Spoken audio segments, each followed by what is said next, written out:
Maganda ka. Doon naka-on mo lang.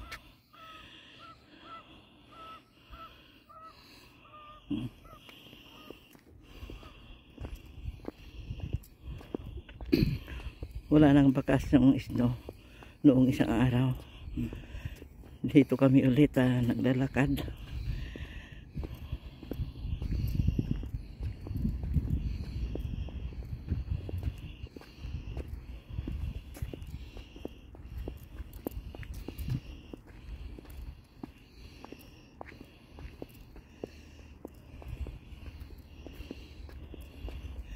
Yung snow nung isang araw nawala ulit. Snow sa springtime, pero ngayon wala na.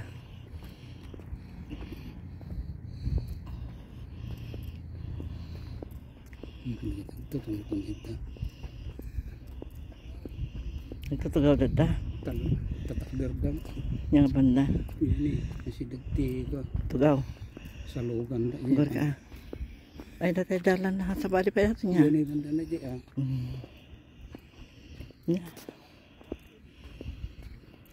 tentilugan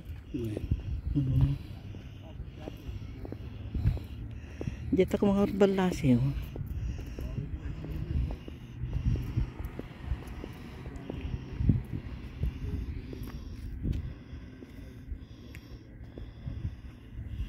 galing kami doon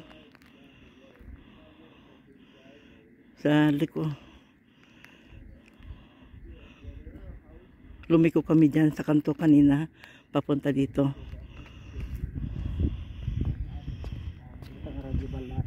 Kuwen pala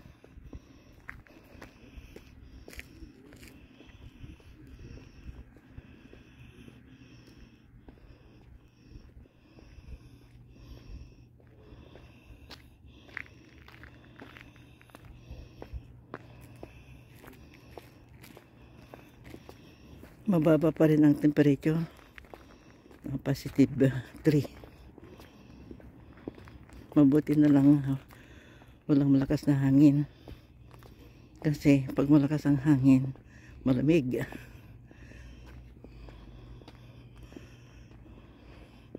Dito tayo sana, kaya lang malayo pang lalakarin pag dyan.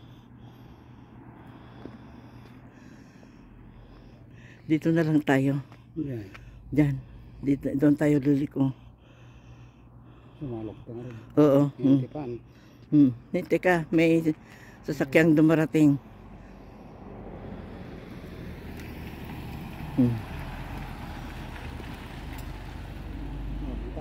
Doon sa awanan. Sige.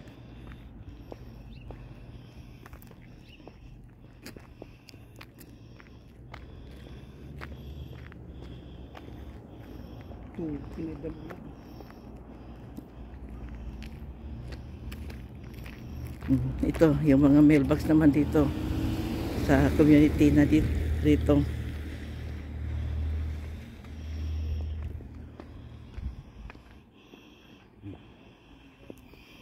Ay, magandang panahon.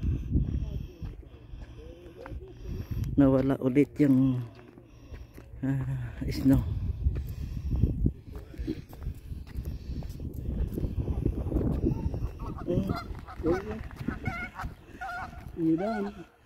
Mabutang da. Natakot, narinig tayo yung mga wild geese. Wala na natira dyan.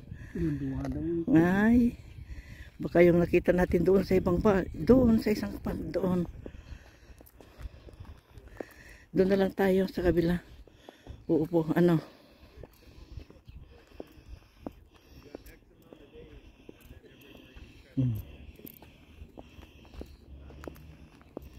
ito yung mga konting natitirang mga isno dito. Yan.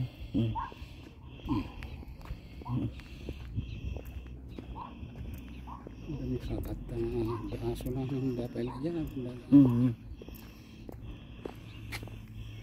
Ito yung pond dito sa banda rito. Pero iba yung pinuntahan namin noong nakarang 3 araw ang nakalipas. Mas malaki doon yung pond.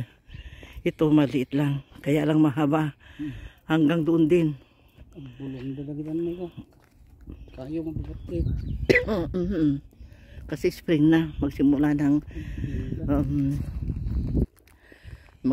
ng tumubo yung mga dahon. Oh, bibilit yan yung bubuti. Saan?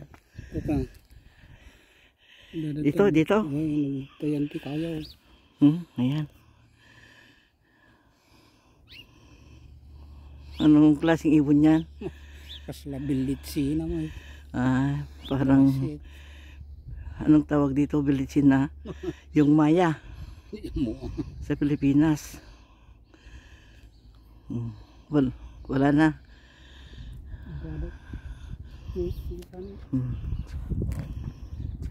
Hindi natatakot, hindi lumipad.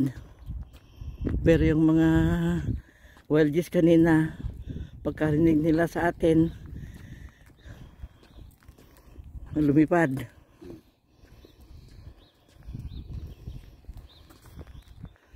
Kahit saang banda, naririnig mo na ang huni ng mga ibon.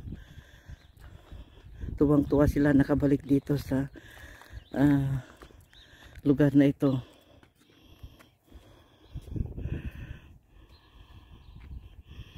Hanggang dito na mga kaibigan. Pagpatuloy namin ang paglalakad mamaya. God bless us all. Take care. Goodbye.